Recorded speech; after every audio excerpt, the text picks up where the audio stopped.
Namaskar, I am Dr. Damanjeet Kaur, consultant psychiatrist, Faith Hospital, Chandigarh. Today I am back again to discuss some very important topic nowadays, that is living life online. All social media platforms are plays a major role in generating online information ecosystem and also engages millions of social media users worldwide. Facebook, Twitter, Instagram, these kind of apps, they are open forums to discuss many sensitive issues which are socially, publicly important, that like politics, human rights, climate change, global warming, etc. During COVID lockdown, social media has been a major part of everybody's life, and it has become a popular aspect of life amongst youth. Not everything is bad. Social media is very efficient and useful tool in a way, and there are many positive effects of social media. Number one is that it helps in connectivity. It connects us with not only our friends and family, but also to the people who we admire and inspire, and also to the people to who we motivate, that is as an influencer. Secondly, it provides positive feedback. That is always it has an impact on our psyche positively, like getting compliments, getting likes, always encourages us and motivates us, and improves our self-esteem and self-worth. Then it helps in there are many websites, applications which are useful in understanding issues related to health, self-care, resilience, and taking care of your emotional hygiene. There are strategies present online which we can always use to improvise our healthy lifestyle, improvise our lifestyle. Then it also helps in self-promotion. It's a legitimate way to promote your brand, and raises awareness to your interests, hobbies, to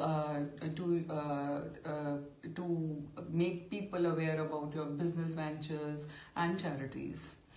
Just like coin has two sides, there is a darker side of social media which I'll be discussing. These are, one is that it promotes a negative self-promotion. People put the false view of their life on social media, but in reality, in contrast, it is entirely opposite. It is a famous proverb which is said that all glitter is not gold. Just like that, all glamorous, flashy content present on social media is not the real, in contrast.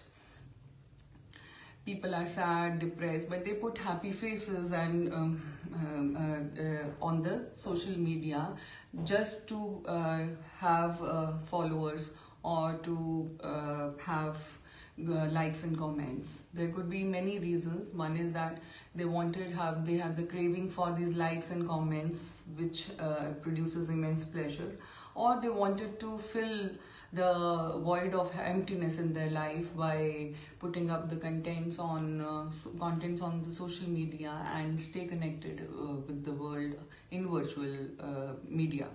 Third is that they always wanted to hide their emotions from the society. In a way, they feel stigmatized, that the society may not know what has happened to them. Then second major drawback is that you are exposed to cyberbullying and trolling. When you are on the social media, you are open up to the world, entire world, not only to your people you know, but also to the strangers. And since it's a public platform, you cannot control other people's expressions and you don't know the other people's emotions, and thus stalking and cyberbullying and trolling is on the rise. Then it also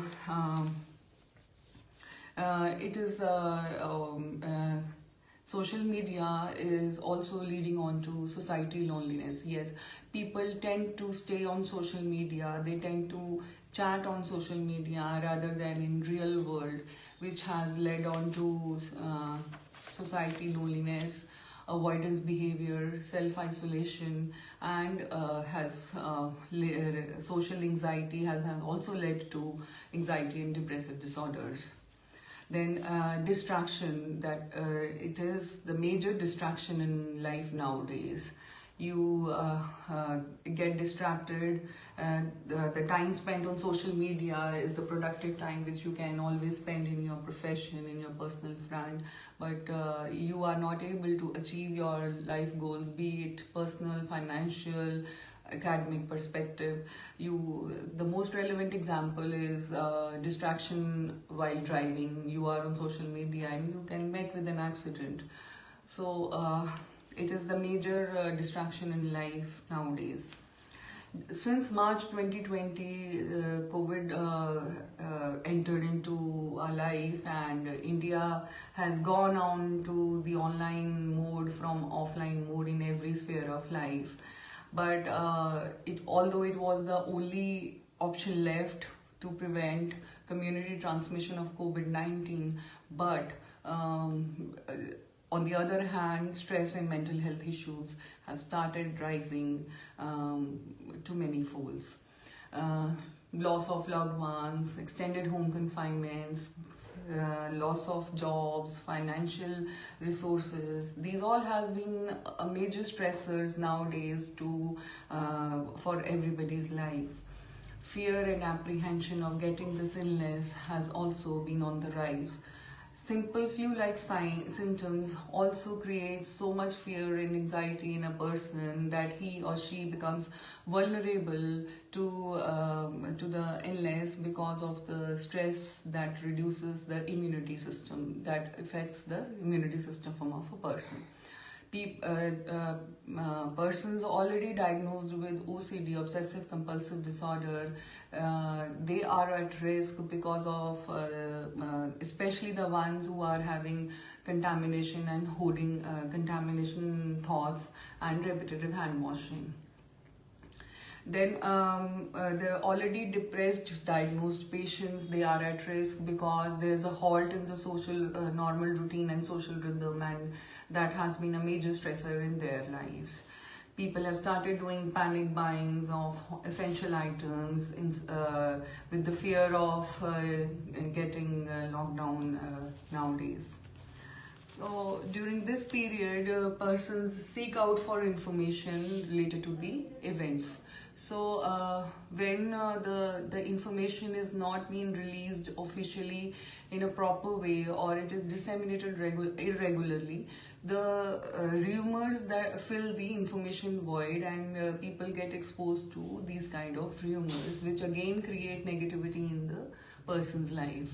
Virtual classrooms, exposure and work from homes, and all these virtual medias, they have increased the screen exposure time, and due to increase in the screen exposure time,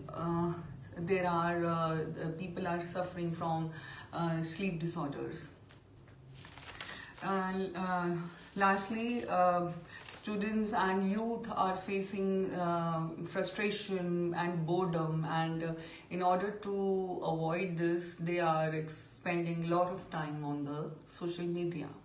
So there are some ways which I can suggest, which you can always do in order to keep up with your mental health nowadays. Number one is that understand and identify your anxiety. It is pretty normal. All are sailing in the same boat. The entire world is suffering. Entire world is in chaos. It is never seen situation for everyone. So every other person is anxious. So please understand that this anxiety is pretty normal in these days. Identify it, do not suppress it, and on the contrary, this anxiety will be helpful in a way that you will become more vigilant, more alert, and you will start avoiding, you will have have an avoidance behavior, like avoiding going to the big groups, or you will take care of your sanitization, like washing hands or using sanitizer, etc. Then make a social media schedule and discuss it with your elders. You should have a proper timetable, how many hours you want to spend and you need to spend on social media, right? Number 3 is be kind to yourself and others. If you are seeing that some person is being a victim of cyberbullying, raise your voice. If you are suffering from trolling and cyberbullying, raise your voice, discuss with your elders, and take support from your friends and family. It is the time you have a good amount of time. It is that time which you can always utilize to learn new skills, like learning a new language or a new instrument or reading a new book, whatever you want to do that. And like excessive stress always gets over with the balance and continuation with the routine. If you're spending a lot of time on social media or you're sitting for a longer period of time, just stand up and do a walk, or you can always have a workout at home. Secondly, if you are very restless or you are not able to sit at one place or you're quite anxious, you can do always calming exercises like meditation, you can do yoga. Lastly, to be positive nowadays, I would suggest do what you love to do. Stay connected with your feelings, discuss with your near ones, talk to your parents, talk to your friends, family, stay connected with them on call, and